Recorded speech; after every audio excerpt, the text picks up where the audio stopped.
Welcome back. आज के दिन की सबसे बड़ी खबर, अपोजिशन में इख्तलाफ, कप्तान का रास्ता साफ। वजारत उज़्मा के लिए इमरान खान का आज रस्मी मुकाबला शहबाज शरीफ से होगा। वजारत उज़्मा के लिए 172 वोट दरकार हैं। तहरीक इंसाफ को अपने इत्तेहादियों के साथ कौमी असेंबली में 175 अराकीन की हिमायत हासिल है, जबकि मुत्तहिदा अपोजिशन में फूट पड़ चुकी पीपल्स पार्टी के इनकार के बाद शहबाज शरीफ के 54 वोट कम हो गए। मौलाना फजलुर रहमान भी आसिफ जरदारी को राजी न कर सके।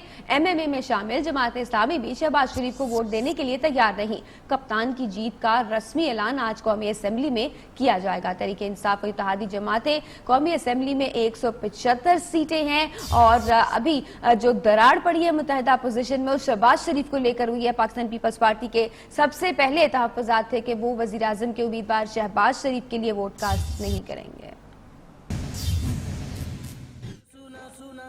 जग सुना सुना लागे, कोई रहे ना जब अपना, जग सुना सुना। मुत्तहिदा ऑपोजिशन मुत्तहिद न रही। इमरान खान के लिए मैदान साफ कर गई। शहबाज शरीफ के मुकाबले में कप्तान के वजीर आजम बनने के कवी इम्कानात। जब ये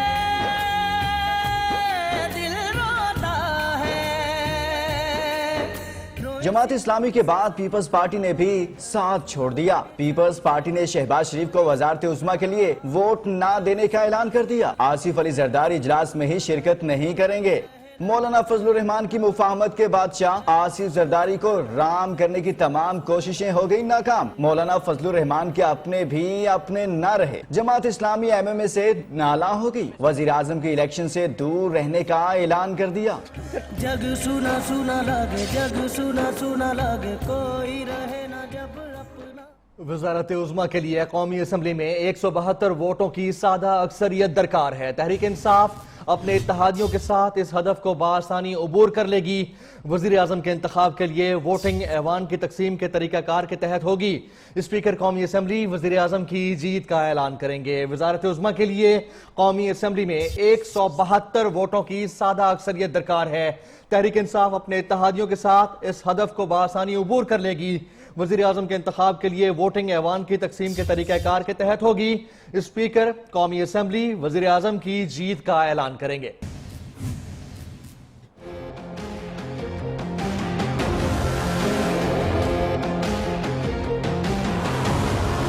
पाकिस्तान का नया हुक्मरान शहबाज शरीफ या इमरान खान, इंतखाब का दिन आ गया। कौमी असेंबली का इजलास दोपहर 3:30 बजे शुरू होगा। वजीर आजम के इंतखाब के लिए वोटिंग ऐवान की तकसीम के तरीकेकार के तहत होगी। उम्मीदवारों के हामी अराकीन 2 मुख्तलिफ लॉबियों में जाएंगे। अराकीन की गिनती होगी। नताइज का ऐलान स्पीकर कौमी असेंबली करेंगे। जीत के बाद वजीर आजम ऐवान से पहला खिताब भी करेंगे।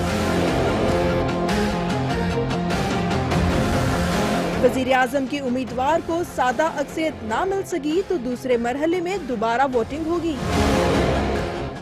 इमरान खान को वज़ीर आज़म मुंतखब करने के लिए रस्मी कार्रवाई आज कौमी असेंबली में होगी। वज़ारत उज़्मा के लिए 172 अराकीन की सादा अक्सरियत दरकार है। तहरीक इंसाफ को कौमी असेंबली में 175 अराकीन की हिमायत हासिल है। तहरीक इंसाफ के कौमी असेंबली में 151 अराकीन है। तहरीक इंसाफ की इत्तेहादी एमकेएम 7 और बीएपी की 5 जबकि मुस्लिम लीग काफ की 3 नशिस्तें हैं। बलोचिस्तान नेशनल पार्टी की 4 और अवामी मुस्लिम लीग और जमहूरी वतन पार्टी की 1-1 नशिस्त है। दूसरी जानिब मुस्लिम लीग नून की 81 सीटें हैं जबकि पीपल्स पार्टी के इनकार के बाद शहबाज शरीफ को 54 वोटों से हाथ धोना पड़ गए। एमएमए में शामिल जमात इस्लामी के 2 वोट हैं, वो भी शहबाज शरीफ को नहीं मिलेंगे। सियासी जमातों की नंबर गेम और कौमी असेंबली की जारी तैयारियों से मुतालिक तफसीलात जानेंगे पार्लियामेंट बाहर के मौजूद हमारे नुमाइंदे अली शेर से। जी आगाह कीजिएगा।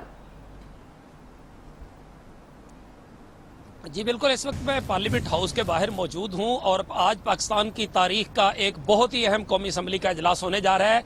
ये 15वां कौमी असम्बली का इजलास है। इसमें आज कायदे ऐवान का इंतखाब किया जाएगा। शहबाज शरीफ और इमरान खान जो है वो मुकाबले में है। एक तरह से ये मुकाबला अब नहीं रहा क्योंकि पाकिस्तान पीपल्स पार्टी ने इस ऐवान में शहबाज शरीफ को वोट न देने का फैसला किया है और दूसरी तरफ मौलाना फजलुर रहमान की पीपल्स पार्टी को मनाने की जो कोशिशें हैं वो भी नाकाम हो गई हैं। आसिफ अली जरदारी और मरकजी क़यादत जो है वो ईवान में नहीं आएगी। तो इस तरह ये कहा जा सकता है कि ये एक तरह से वन वे मुकाबला होगा और इमरान खान जो है वो बड़ी आसानी से जीत जाएंगे। जहां तक नंबर गेम की बात है तो 179 का जो फिगर है वो पाकिस्तान तहरीक इंसाफ के पास क्लियर कट मौजूद है।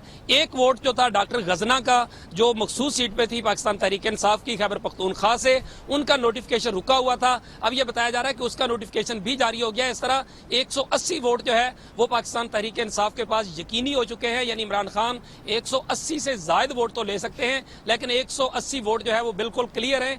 चूंकि ये खुफिया रायशुमारी नहीं है, इसलिए ज्यादा वो तो जो एक दूसरे से की तरफ जाने वाली जो बात थी वो नहीं हो सकती। जैसे खुर्शीद शाह को वोट कम पड़े थे, डिप्टी स्पीकर जो था उसको वोट बढ़ गए थे, तो ये नहीं हो सकता। सामने होगा सब कुछ। 2 लॉबियां बनाई जाएंगी, एक ए और एक बी। दोनों लॉबियों में अपोजिशन और हुकूमत के अरकान जो है वो अलग अलग आएंगे, वो रजिस्टर पे हाजिरी लगाएंगे। जो ही वो हाजिरी कंप्लीट हो जाएगी तो उसके बाद जो है उनका रिजल्ट जो है वो स्पीकर को दे दिया जाएगा। उसके बाद अरकान जो है उनको ऐवान में आने की इजाजत दे दी जाएगी। इस तरह जो है वो वजीर आजम का बाकायदा तौर पे स्पीकर कौमी असम्बली असद कैसर जो है वो ऐलान कर देंगे। एक और अहम बात जो है वो ये भी बताता चलूं कि कौमी असम्बली की तारीख में ये एक बहुत बड़ा वाकया उस लिहाज से होने जा रहा है कि एक तीसरी जमात पाकिस्तान की तारीख में आई, पाकिस्तान तहरीक इंसाफ के नाम से, और उसने 35-40 साल जो सियासत में रहने वाली 2 बड़ी जमातें थी, पाकिस्तान पीपल्स पार्टी और पाकिस्तान मुस्लिम लीग नवाज, उसको पछाड़ दिया है। अब आज की एक जो मामला है उसमें जो उनका साथ छोड़ चुके हैं पाकिस्तान पीपल्स पार्टी भी और जमात इस्लामी भी, जो कि अपोजिशन की जमातें थी, और साथ ही साथ जमात इस्लामी जो है वो जल्द ही कुछ ही महीनों के बाद जो है वो एमएमए को भी छोड़ने का इरादा रखती है। आज इस हवाले से वोटिंग होगी और आज इंतखाब होगा वज़ीर आज़म पाकिस्तान का। कल हलफ बर्दारी की तकरीब होगी। अली शेर, आपने अपडेट किया, बहुत शुक्रिया आपका।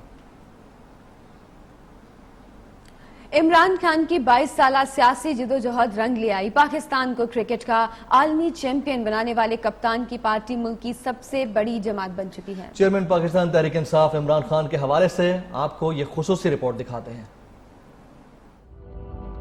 कप्तानी से हुक्मरानी, ये है इमरान खान की कहानी।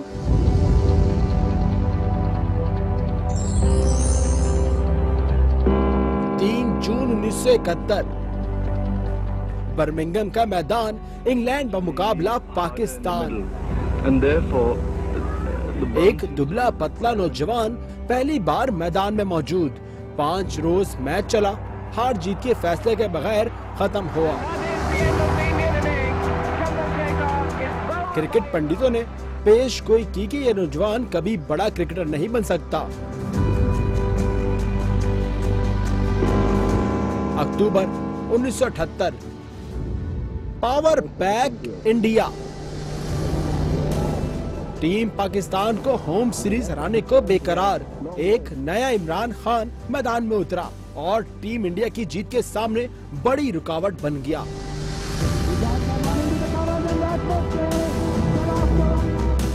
क्रिकेट पंडितों की पेशगोई दम तोड़ गई। खान एक बड़ा ऑलराउंडर बन चुका था। अक्टूबर 1987, कप्तान का क्रिकेट छोड़ने का ऐलान। पाकिस्तान समेत दुनिया भर के शायकीन क्रिकेट उदास हो गए। सदर जियाउल हक आगे बढ़े और इमरान खान को फैसला वापस लेने पर कायल कर लिया।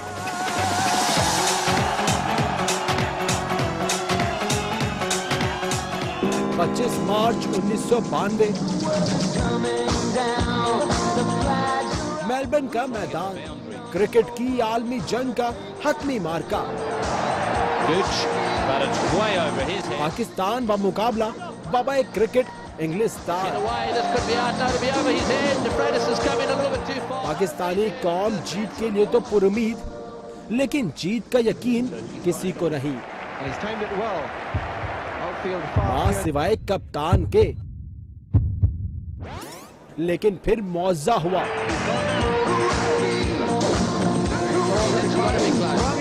पाकिस्तानी कप्तान ने फ्रंट से टीम को लीड किया और पाकिस्तान क्रिकेट का आलमी फातेह बन गया।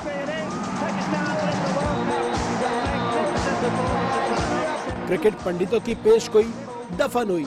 खान कौमी हीरो बन चुका था। I would just like to say that I feel very proud that at the twilight of my career, finally I've managed to win the World Cup. Thank you. 25 अप्रैल 1996, लाहौर का एक घर, 44 साला इमरान खान का सियासी सफर शुरू करने का ऐलान। तारीख कामयाब होती है, पाकिस्तान में इंशाल्लाह इंसाफ आता है। सियासी पंडितों ने पेशगोई की, इमरान जैसा खिलाड़ी कभी मुल्क का हुक्मरान नहीं बन सकता।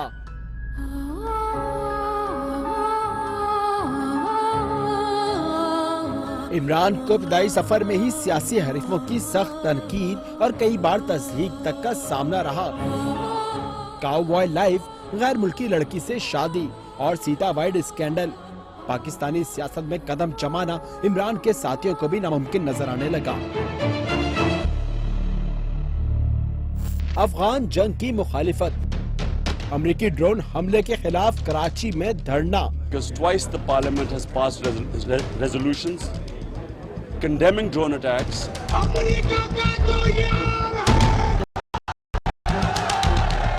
आफिया सिद्दीकी की रिहाई के लिए तहरीक और ऐसे कई सियासी फैसले इमरान की अवाम में मकबूलियत का तो बायस बने, लेकिन इक़्तिदार की राहदारियों से दूर करते गए। अक्टूबर 2002 इमरान खान पहली बार कौमी असम्बली का रुकन बन गया। वक्त गुजरता गया, मजीद 6 साल बीत गए। तहरीक इंसाफ सियासी मंजरनामे में कहीं दिखाई न दी। फिर मुल्क में जमहूरियत बहाली की तहरीक चली और आमिर के खिलाफ तहरीक का हिस्सा बनने पर इमरान को गिरफ्तार कर लिया गया।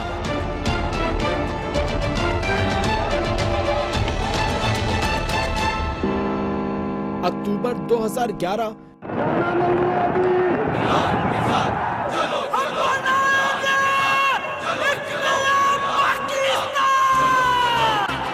इमरान खान की जिंदगी में एक और अक्टूबर आया और खिलाड़ियों का सुनामी लाहौर से टकरा गया। साफ चली, शफाफ चली, तहरीके इंसाफ चली। फिर क्या था? अहम सियासी रहनुमाओं की पीटीआई में शमूलियत का सिलसिला दिन दुगना रात चुगना हो गया। रुकना है ना डरना है, अब तो आगे बढ़ना है। सियासी पंडितों की पेश कोई दम तोड़ गई। इमरान एक बड़ा सियासतदान बन चुका था। 2013 पीटीआई की अवामी मकबूलियत अरूज पर, शहर शहर बड़े बड़े जलसे।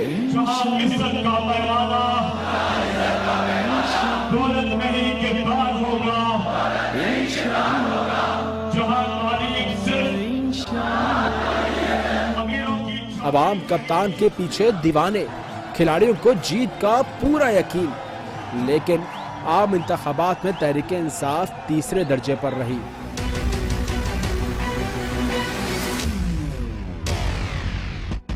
तेरह अगस्त 2014 पीटीआई का इंतखाबी धांधली के खिलाफ लॉन्ग मार्च, डी ग्राउंड में 126 रोज का धरना, पुलिस से झड़पें, पीटीवी पर हमले और पार्लियामेंट को यरगमाल बनाने के इल्जामात। तहरीक इंसाफ को तमाम सियासी जमातों ने तनहा छोड़ दिया। सानिया एपीएस के बाद कप्तान को आखिर धरना खत्म करने का ऐलान करना पड़ा। पार्लियामेंट में वापसी पर ख्वाजा आसिफ ने खिलाड़ियों की तारीखी क्लास ली। इन लोगों को भी थोड़ी सी ग्रेस होनी चाहिए, थोड़ी सी एथिक्स होनी चाहिए, थोड़ी सी शर्म होनी चाहिए, थोड़ी सी हया होनी चाहिए कि यहाँ आके बैठते हैं और बाहर जाके कहते हैं कि धांधली की असेंबली है। प्लीज खामोश हो। अप्रैल 2016 पैनामा लीक्स में हुक्मरान खानदान के बैरून मुल्क असासों का इंकिशाफ। किसी सियासी रहनुमा ने पैनामा लीक्स को संजीदा न लिया, मां सिवाय कप्तान के। तहकीकात कराने के लिए खिलाड़ी पहले सड़कों पर निकले, फिर अदालत पहुंच गए। 27 जुलाई 2017 3 बार वजीर आजम मुंतखब होने वाले नवाज शरीफ को सुप्रीम कोर्ट ने नाअहल करार दिया। 6 जुलाई 2018 3 बार वजीर आजम मुंतखब होने वाले नवाज शरीफ को एहतसाब अदालत ने 10 साल कैद सुना दी। 25 जुलाई 2018 पीटीआई बमुकाबला साबिक हुक्मरान जमात नून लीग। पीटीआई की जीत के लिए खिलाड़ी पुरुमीद, जीत का यकीन किसी को नहीं। मां सिवाय कप्तान के।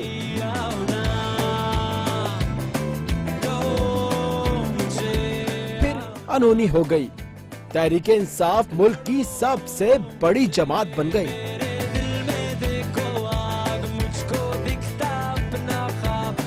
अल्लाह मेरे लिए दुआ करे कि अल्लाह मुझे ताकत दे। इमरान खान की विक्ट्री स्पीच को दुनिया भर में पजीराई मिली।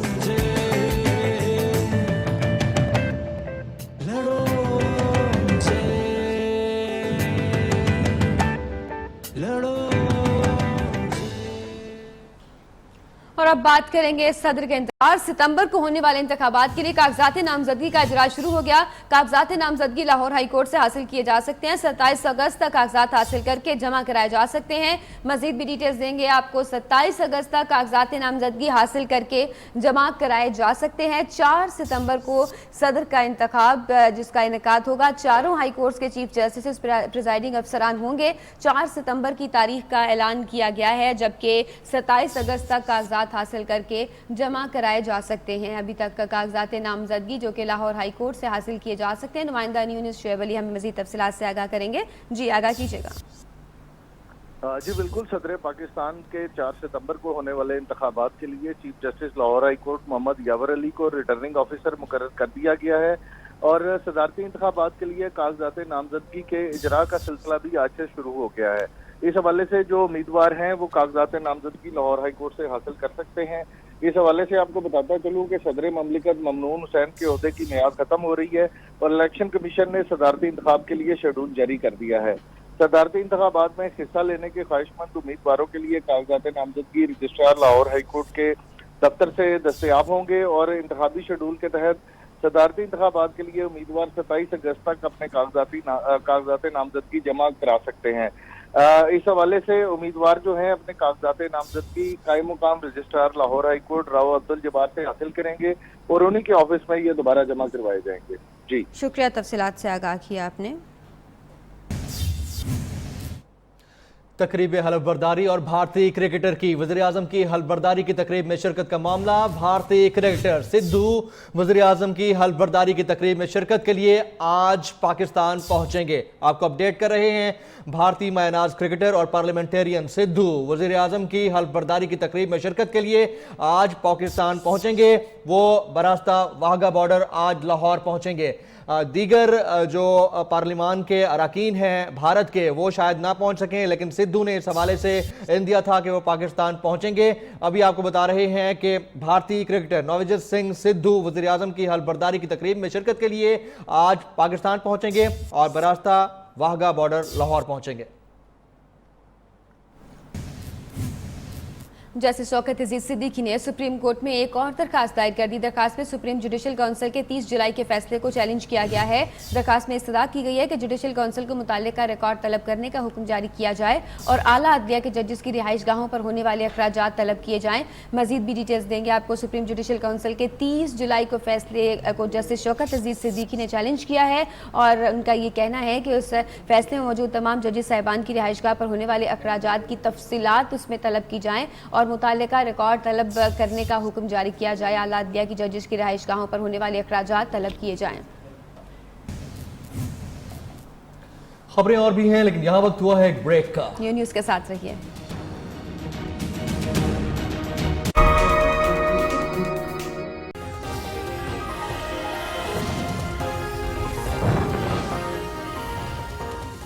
अपोजिशन में इख्तलाफ, कप्तान का रास्ता साफ। इमरान खान का आज रस्मी मुकाबला शहबाज शरीफ से होगा। पीटीआई और इत्तेहादियों की कौमी असम्बली में 175 सीटें। पीपल्स पार्टी के 54 वोटों से शहबाज शरीफ महरूम। जमाते इस्लामी का भी इनकार।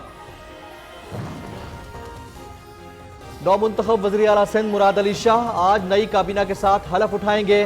वुज़रा में अजरा पिचोहो, मुकेश चावला, सईद गनी, नासिर शाह, जाम खान शोरो, मुमताज जाखरानी, मुनव्वर बस्तान समेत दीगर शामिल। और Sindh mega corruption scandal, Anwar Majeed और उनका बेटा अब्दुल गनी 24 अगस्त तक जिस्मानी रिमांड पर FIA के हवाले। बैंकिंग कोर्ट ने तहकीकात से मुताल्लिक पेशरफ्त रिपोर्ट तलब कर ली।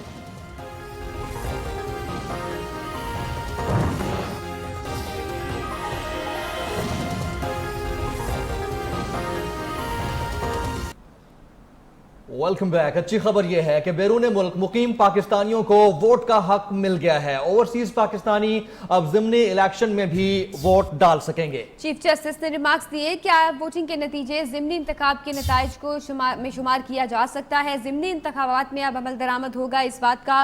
ओवरसीज पाकिस्तानियों को वोट डालने का हक मिल गया है और अब ज़िमनी इंतखाब में भी ओवरसीज पाकिस्तानी अपना हक राय दही इस्तेमाल कर सकेंगे। सुप्रीम कोर्ट ने बैरून मुल्क मुकीम पाकिस्तानियों को वोट का हक दे दिया। ज़िमनी इंतखाबात में वोट डालने की इजाज़त भी दे दी। चीफ जस्टिस ने बैरून मुल्क मुकीम पाकिस्तानियों को मुबारकबाद दी। अपने रिमार्क्स में कहा, ओवरसीज पाकिस्तानियों के वोट डालने के हक को तस्लीम कर लिया गया। अब अमल दरामद कराना इलेक्शन कमीशन की जिम्मेदारी है। चीफ जस्टिस ने कहा, आई वोटिंग के इंतखाबी नताइज को ज़िमनी इंतखाबात के नताइज में शुमार किया जाएगा। ये नताइज पार्लियामेंट में भी पेश किए जाएं। किसी तनाज़े की सूरत में आई वोटिंग के नताइज को अलग कर दिया जाए। अदालत ने हिदायत की कि इलेक्शन कमीशन नादरा की मावनत से फूल प्रूफ इंतजाम को यकीनी बनाए। दूसरी जानिब इलेक्शन कमीशन ने ज़िमनी इंतखाबात का शेड्यूल तैयार कर लिया है। चीफ इलेक्शन कमिश्नर की मंजूरी के बाद शेड्यूल आज जारी किए जाने का इम्कान है। कौमी असम्बली के 11 और सूबाई के 19 हलकों पर इंतखाब 8, 9 और 10 अक्टूबर को कराने की तजवीज़ दी गई है। समरी के मुताबिक कौमी और सूबाई असम्बलियों के 30 से ज़ायद हलकों पर 8 से 10 अक्टूबर के दरमियान ज़िमनी इलेक्शन कराने की तजवीज़ है। सुप्रीम कोर्ट ने सीमेंट फैक्ट्री से पानी की कीमत वसूल करने की नोटिफिकेशन में गड़बड़ का नोटिस ले लिया। अदालत ने सेक्रेटरी लोकल गवर्नमेंट और डीजी नैब को तलब कर लिया। चीफ जस्टिस ने रिमार्क्स दिए कि पाकिस्तान में पानी की पहले ही शदीद किल्लत है, ऐसे इकदाम से मुल्क को खुश्क करना चाहते हैं। सुप्रीम कोर्ट ने सेक्रेटरी लोकल गवर्नमेंट और डीजी नैब को तलब कर लिया। सुप्रीम कोर्ट ने सेक्रेटरी लोकल गवर्नमेंट पानी की कीमत 10 लाख रुपए फी क्यूसेक रोजाना मुकर्रर की गई, तो इसको माहाना क्यों किया गया, ये तमाम तर तफसीलात और रिकॉर्ड तलब कर लिया गया है। सुप्रीम कोर्ट की जानिब से उनका कहना है कि पाकिस्तान को खुश्क करने का ये साजिश की जा रही है और नोटिफिकेशन पर हाथ से रोजाना को माहाना कर दिया गया। सीमेंट फैक्ट्री से पानी की कीमत वसूल करने के नोटिफिकेशन में गड़बड़ पकड़ी गई। सुप्रीम कोर्ट ने सेक्रेटरी लोकल गवर्नमेंट और डीजी नैब को तलब कर लिया। चीफ जस्टिस की सरबराही में 2 रुकनी बेंच ने मुकदमे की समाअत की। जस्टिस एजाजुल हसन ने रिमार्क्स दिए, पानी की कीमत 10 लाख रुपए फी क्यूसेक रोजाना मुकर्रर की गई। नोटिफिकेशन पर हाथ से रोजाना को माहाना कर दिया गया। चीफ जस्टिस ने कहा, नोटिफिकेशन में जिसने तब्दीली की वो सामने आए। अपने नफा की खातिर शहरियों को पानी से महरूम किया जा रहा है। पाकिस्तान में पानी की पहले ही शदीद किल्लत है, लोगों के पास पीने का साफ पानी नहीं। ऐसे इकदाम से मुल्क को खुश करना चाहते हैं। अदालत ने सेक्रेटरी लोकल गवर्नमेंट को तलब करते हुए समाअत मुलतवी कर दी। और अहम खबर यह है कि मनी लॉन्ड्रिंग स्कैंडल के अहम किरदार अनवर मजीद खान और उनके बेटे को जिस्मानी रिमांड पर FIA के हवाले कर दिया गया। आसिफ जरदारी के करीबी साथी अनवर मजीद को बेटे समेत अदालत में पेश किया गया। FIA प्रोसिक्यूटर ने मौक़िफ़ दिया कि मुल्ज़िमान पर जाली बैंक अकाउंट्स के जरिए अरबों रुपए की मनी लॉन्ड्रिंग का इल्ज़ाम है। तहकीकात के लिए जिस्मानी रिमांड दिया जाए। अदालत ने मुल्ज़िमान को 24 अगस्त तक रिमांड पर FIA के हवाले कर दिया। बैंकिंग कोर्ट ने तहकीकात से मुतालिक पेशरफ्त पर रिपोर्ट भी तलब कर ली है।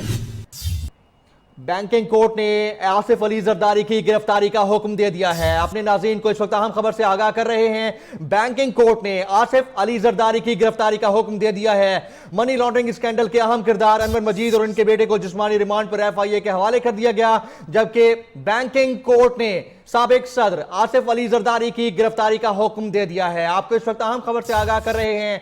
बैंकिंग कोर्ट ने साबिक सदर आसिफ अली जरदारी की गिरफ्तारी का हुक्म दे दिया है। आसिफ अली जरदारी के नाकाबिले जमानत वारंट गिरफ्तारी भी जारी कर दिए गए हैं। इससे पहले आपको हम बता रहे थे कि मनी लॉन्ड्रिंग स्कैंडल के अहम किरदार अनवर मजीद खान और उनके बेटे को जिस्मानी रिमांड पर FIA के हवाले कर दिया गया। आसिफ जरदारी के करीबी साथी अनवर मजीद को बेटे समेत अदालत में पेश किया गया, जबकि साबिक सदर आसिफ अली जरदारी के भी नाकाबिले जमानत वारंट गिरफ्तारी जारी कर दिए गए हैं। इस हवाले से मजीद जानेंगे अपने नुमाइंदे जुनेद शाह से। जुनेद शाह, बताइएगा क्या हुक्म दिया गया है आसिफ अली जरदारी के हवाले से? जी बिल्कुल, देखिए बैंकिंग कोर्ट में जो है वो सिंध की मेगा अरबों रुपए की मनी लॉन्ड्रिंग केस की जो है वो समाअत की गई। समाअत के दौरान जो है वो अनवर मजीद और अब्दुल गनी मजीद को जो अदालत में पेश किया गया और जिस्मानी रिमांड की जो है वो इस्तदा की गई। जबकि समाअत के दौरान जो है वो FIA की जानिब से ये भी बताया गया कि मुकदमे में साबिक सदर आसिफ अली जरदारी और दीगर जो है वो ताहाल मफरूर हैं। लेकिन उनकी गिरफ्तारी अमल में जो है वो नहीं लाई जा सकी है, जिस पर अदालत ने बरहमी का इजहार किया और साबिक सदर आसिफ अली जरदारी के नाकाबिले जमानत वारंट गिरफ्तारी जो है वो जारी कर दिए हैं, जबकि इसके अलावा दीगर मुल्जिमान भी जो है उनके भी नाकाबिले जमानत वारंट गिरफ्तारी जारी किए गए हैं। अदालत ने हुक्म दिया है। इस हवाले से कोई टाइम फ्रेम दिया गया है कि कब तक गिरफ्तारी करनी है? जी बिल्कुल, देखिए अदालत ने ये हुक्म दिया है कि तमाम मफरूर मुल्जिमान को गिरफ्तार करके 4 सितंबर को अदालत में पेश किया जाए और इस हवाले से रिपोर्ट भी पेश की जाए कि FIA ने क्या पेशरफ की है मुल्जिमान की गिरफ्तारी के लिए, कहाँ कहाँ उन्होंने जो है वो छापे मारे हैं या कहाँ तक जो है वो रसाई हासिल की गई है। FIA को ये तहरीरी हुक्म जारी किया गया है कि वो मुल्जिमान को गिरफ्तार करके जो है वो आइंदा समात तक अदालत में पेश करे, जबकि अनवर मजीद और जो है अब्दुल गनी मजीद के जिस्मानी बैंकिंग कोर्ट ने आसिफ अली जरदारी की गिरफ्तारी का हुक्म दे दिया है और आसिफ जरदारी के नाकाबिले जमानत वारंट गिरफ्तारी भी जारी कर दिए हैं। अपडेट कर रहे थे जुनैद शाह, बहुत शुक्रिया आपका। आसिफ जरदारी को 4 सितंबर तक गिरफ्तार करके पेश करने का हुक्म दिया गया है। आसिफ जरदारी के नाकाबिले जमानत वारंट गिरफ्तारी जारी कर दी गई। Money laundering scandal mega corruption case है ये, जिसमें नामजद मुलजिमा फरियाल तालपुर तो अबूरी जमानत पर हैं, लेकिन आसिफ जरदारी को 4 सितंबर तक गिरफ्तार करने का हुक्म दिया गया है। आसिफ जरदारी के नाकाबिले जमानत वारंट गिरफ्तारी जारी कर दिए गए हैं। अब तक की अहम खबर से आपको आगाह करें बैंकिंग कोर्ट से, जहां पर साबिक सदर आसिफ अली जरदारी के money laundering scandal mega corruption scandal में नाकाबिले जमानत वारंट गिरफ्तारी जारी कर दिए गए हैं और आसिफ जरदारी को फौरी गिरफ्तार करने का हुक्म दिया गया। मफरूर मुल्जिमान जिनमें असलम मसूद आरिफ खान भी शामिल हैं, जबकि अनवर मजीद और उनके बेटे अब्दुल गनी मजीद का 24 अगस्त तक का जिस्मानी रिमांड इसमें मंजूर किया गया है और इसमें एक नामजद मुल्जिमा फरियाल तालपुर हैं जिन्होंने अबूरी जमानत करा रखी है।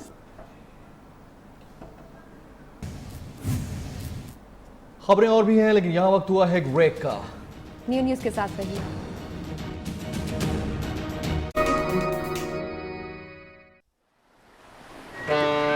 आज नई काबीना के साथ हलफ उठाएंगे। कायम मुकाम गवर्नर सिंध आगा सिराज दुर्रानी, मुराद अली शाह और काबीना अराकीन से हलफ लेंगे। बिलावल भुट्टो जरदारी हलफ बर्दारी की तकरीब में शिरकत करेंगे और सिंध की नई काबीना में पहले मरहले में चंद वज़रा हलफ उठाएंगे। जराये के मुताबिक हलफ उठाने वालों में अजरा पेचोकू, मुकेश चावला, सईद गनी, नासिर शाह, जाम खान शोरू, सुहेल सियाल, मलिक असद सिकंदर के नाम शामिल हैं। मुमताज जाकरानी, मोहम्मद अली मलकानी कल हलफ उठाएंगे, जबकि सिंध काबीना में शामिल नए चेहरों में मुनव्वर वसान, पीर मुजीबुल हक, सिराज कासिम सुमरो, वैस कादिर शाह, अजीज जुरेजो को भी शामिल किए जाने का इम्कान है। KP की बात करते हैं। महमूद खान खैबर पख्तूनख्वा के 17वें वज़ीर आला की हैसियत से आज हलफ उठाएंगे। गवर्नर इकबाल जफर झगड़ा नौ मुंतखब वज़ीर आला से हलफ लेंगे। खैबर पख्तूनख्वा की नई काबीना के लिए मशावरत जारी है। पार्टी ज़राए के मुताबिक काबीना में आतिफ खान और शहराम खान तरकई को अहम वजारतें दी जा रही हैं। इश्तियाक उर्मड़, मलिक शाह मोहम्मद तैमूर, झगड़ा, कामरान बंगश और जियाउल्लाह बंगश को भी काबीना में शामिल किए जाने का इम्कान है। ताहम इस हवाले से हातमी फैसला इमरान खान करेंगे। बलोचिस्तान असेंबली में कायदे ऐवान के लिए कागजात नामजदगी आज भी जमा कराए जा सकेंगे। नए शेड्यूल के मुताबिक कागजात नामजदगी शाम 5 बजे तक जमा कराने होंगे। वजीर आला का इंतखाब बलोचिस्तान असेंबली में कल सुबह 11 बजे होगा। पुराने शेड्यूल के मुताबिक कागजात 16 अगस्त तक जमा कराने थे, लेकिन अपोजिशन जमातों के मुतालबे पर तारीख में तोसी की गई है। कागजात नामजदगी आज भी शाम 5 बजे तक जमा कराए जा सकेंगे। ये जो अपोजिशन रहनुमा है उनकी दरखास्त पर इस तारीख में और वक्त में तोसी की गई है। अब कुछ खेल के मैदान से। क्रिकेटर नासिर जमशेद पर क्रिकेट के दरवाजे 10 साल के लिए बंद हो गए हैं। PCB ने स्पॉट फिक्सिंग केस का फैसला सुना दिया। नासिर जमशेद पर कोई जुर्माना आयद नहीं किया गया। ओपनिंग बैट्समैन को मुस्तकबिल में कोई ओहदा भी नहीं दिया जाएगा। कादिर खाजा रिपोर्ट करेंगे।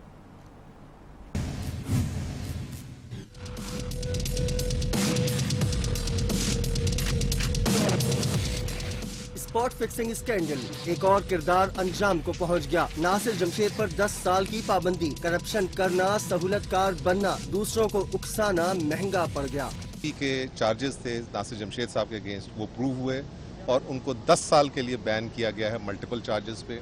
10 साल के बाद अगर ये रिहैबिलिटेशन प्रोसेस के बाद कभी वापस भी आ गए तो इनको क्रिकेट या क्रिकेट एडमिनिस्ट्रेशन से किसी किस्म का कंसर्न रखने की इजाजत नहीं होगी। PCB के कानूनी मुशीर ने कहा फैसला मेरिट के मुताबिक मगर अफसोसनाक है। बहुत से केसेस ऐसे होते हैं कि जो जीत के भी आपको खुशी नहीं होती, अफसोस जरूर होता है।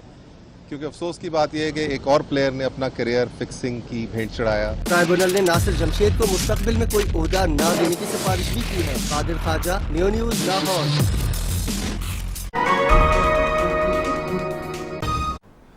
Welcome back. आगे बढ़ते हैं। पेशावर पुलिस ने ख्वाजा सरा के कत्ल में मुलविस 2 मुलजमान को गिरफ्तार कर लिया है। मुलजमान ने नाजो नामी ख्वाजा सरा को गुज़िश्ता शब बाड़ा गेट के इलाके में कत्ल किया था।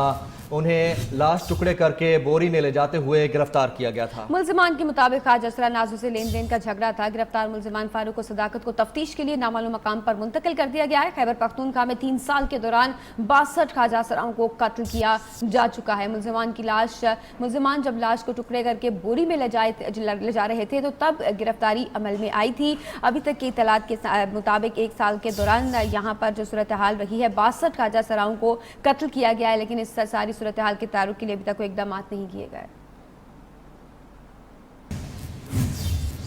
न्यू न्यूज़ की कोशिशें रंग ले आई। सीईओ एजुकेशन ने गवर्नमेंट प्राइमरी स्कूल रुझान को दरियाई कटाव के खतरात की खबर पर एक्शन ले लिया। सीईओ मकबूल गुज्जर ने दीगर अफसरान के साथ स्कूल का सामान मुंतकिल भी किया। आपको अपडेट कर रहे हैं नियो न्यूज़। पाकिस्तानियों की आवाज़ काम करता है तो कोशिशें रंग भी लाती हैं।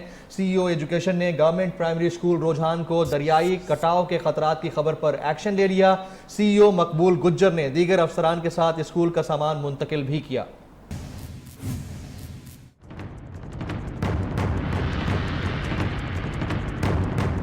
नियो न्यूज़ की काविशें रंग ले आईं। रुझान में दरियाए सिंध बिफर गया। नियो न्यूज़ ने सरकारी स्कूल के दरिया बुर्द होने के खतरे की खबर चलाई तो इंतजामिया हरकत में आ गई। सीईओ एजुकेशन और दीगर अफसरान प्राइमरी स्कूल चक हटियार पहुंच गए। सीईओ ने फौरी तौर पर इमारत खाली करवाकर स्कूल दूसरी जगह मुंतकिल करने का हुक्म दे दिया। हंगामी सूरत हाल के बायस सीईओ मकबूल गुज्जर दीगर अफसरान के साथ खुद स्कूल से सामान निकालते रहे और कुर्सियां भी उठाते रहे।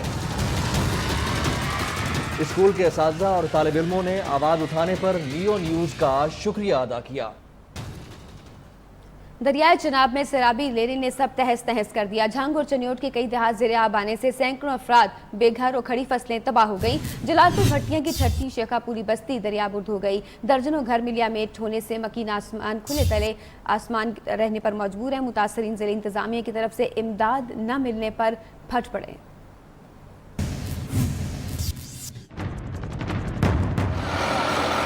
दरियाए चनाब में सैलाबी रेले ने तबाही मचा दी। झंग, चिनियोट और जलालपुर भट्टियां के देहात डूब गए। झंग में सैलाबी रेला 35 देहातों से राब्ता कट गया।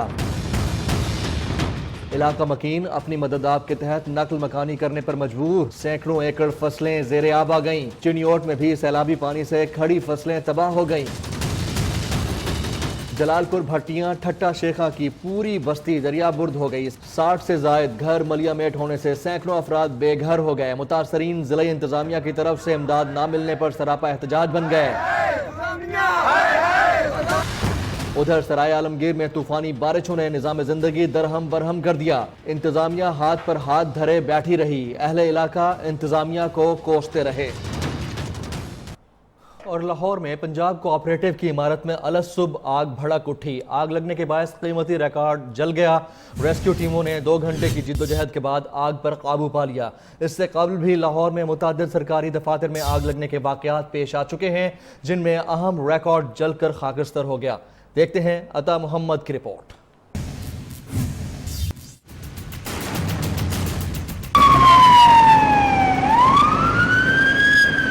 आज सुबह माल रोड पर वाकया पंजाब कोऑपरेटिव की इमारत के 6ठे फ्लोर पर अचानक आग भड़क उठी, जिसने देखते ही देखते पूरे फ्लोर को अपनी लपेट में ले लिया। रेस्क्यू ने मौके पर पहुंचकर आग बुझाने की कार्रवाइयां शुरू कर दी।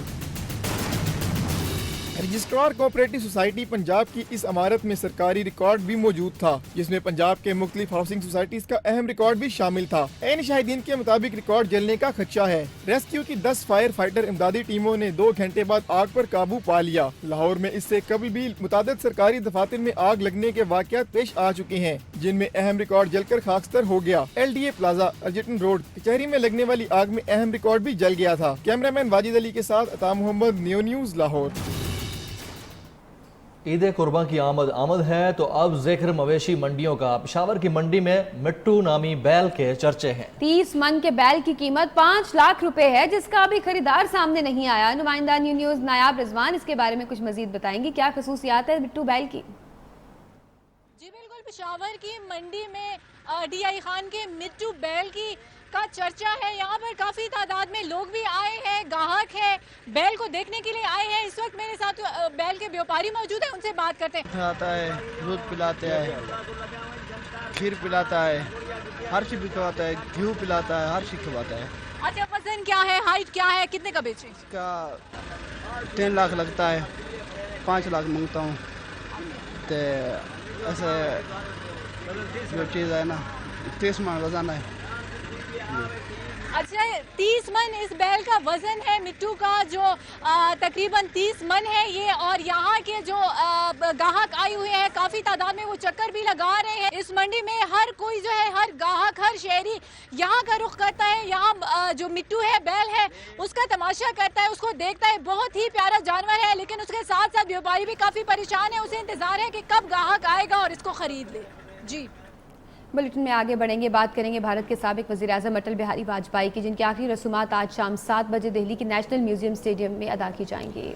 अटल बिहारी के इंतकाल पर भारत में 7 रोज़ा सोग का ऐलान किया गया है। पाकिस्तान के निगरान वज़ीर इत्तलात अली ज़फ़र भी आखिरी रसूमात में शिरकत करेंगे। वाजपेयी तवील अलालत के बाद गुज़िश्ता रोज़ इंतकाल कर गए थे। वो 3 बार वज़ारत उज़्मा के मनसब पर फाइज रहे।